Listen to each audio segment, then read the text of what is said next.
Hello everyone, how to tuts back with another new video, and in this video I'm going to show you how to add or how to draw a table on the document of Microsoft Publisher software. So you can see this is the new document. If you want to add or insert table, then go to insert, and you can see this is table. Simply click on that. Then you can choose here how many row you want to add or how many column you want to add. So I'm just going to keep like this, and you can see it's set, but this is the default. If you want to make it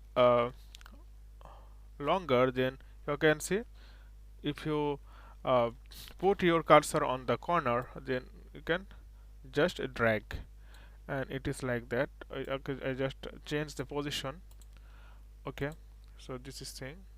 You can also, or after that you can make it colorful, like you can see there are default, or you can make it there is some color, or if you want to make the custom color, then you can see fill. You can choose the fill, like you have to put the cursor specific box and go and then choose. So this way you can insert the color, or you can no fill. You can, if you want, then you can no fill, it means there is no color here.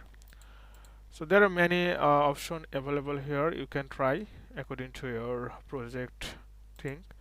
So okay friend, I hope this video is helpful for you. Please consider to subscribe my channel, and thank you for watching.